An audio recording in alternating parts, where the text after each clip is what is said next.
आजच्या व्हिडिओमध्ये आपण पाहणार आहोत आयबीट टॉप लोड वॉशिंग मशीनचा डेमो। ही 7 kg मध्ये मॉडेल येतं। त्याच्यानंतर हा त्याचा डिस्प्ले आहे। डिस्प्ले 4 वर्ष वॉरंटी येते आणि 10 वर्ष स्पेअर सपोर्ट येतो। इथून डोअर ओपन होईल। ओपन झाल्यानंतर त्या टप मध्ये एक कपडा टाकायचा, कॉइन पिन सगळं चेक करून रिन डिटर्जंट इथून ओपन होईल।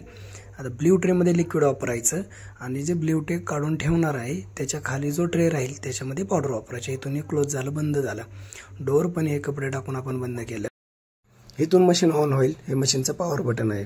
त्याच्यानंतर हे सगळे जसे कपडे असतील तसे प्रोग्राम दिलेले आहेत। हे प्रोग्रामचं बटन आपण खाली वरती घेऊ शकतो। स्मार्ट सेन्स, हे जास्त कपडे मळलेले असतील, डाग वगैरे असतील तर स्मार्ट सेन्स मध्ये येतील। एक्सप्रेस वॉश, कमी मळलेले कपडे असतील, दररोजचे कपडे, मिक्स कपडे तर एक्सप्रेस वॉश मध्ये येतील। जीन्स मध्ये जास्त कपडे मळलेले असतील म्हणजे हेवी कपडे त्या जीन्स मध्ये येतील। हे डेलिकेट साईज, साड्या असतील, वर काम केलं नाजूक कपडे तिथे येतील। स्पिन, आपण बाहेर कपडे धुतलेले आहेत, फक्त तुम्हाला ड्राय करायचे, सुकवायचे तर ते स्पिन मध्ये येतील। आणि मिक्स डेली, दररोज वापरायचं मिक्स कपडे, कोणत्याही प्रकारचे कपडे असू द्या मिक्स मध्ये येतील।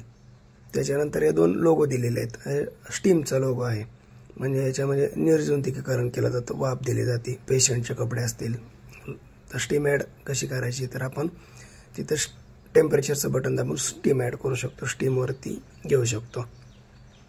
त्याच्यानंतर एक्सप्रेस वॉश घेतला तर आपल्याला ही वॉटर लेवल आपण कमी करू शकतो, म्हणजे 1 ते 4 पर्यंत करू शकतो। हे टेम्परेचर आहे, आपण टेम्परेचर पण घेऊ शकतो। त्याच्यानंतर एक्स्ट्रा वॉश आणि एक्स्ट्रा रिन्स घेऊ शकतो। हे मशीन बंद केलं। आता आपण मशीन हे डोअर उघडून आपण कपडे टाकले, कॉइन पिन मेटलच्या वस्तू वगैरे सगळं चेक करून आपण एक एक कपडा टाकला। कपडे टाकून आपले झाले, लिक्विड पण टाकलं। त्याच्यानंतर इथून मशीन ऑन होईल। ऑन झाल्यानंतर आपण प्रोग्राम घेतला, एक्सप्रेस वॉश घेतला मिक्स दररोजचा आणि इथून मशीन स्टार्ट होईल।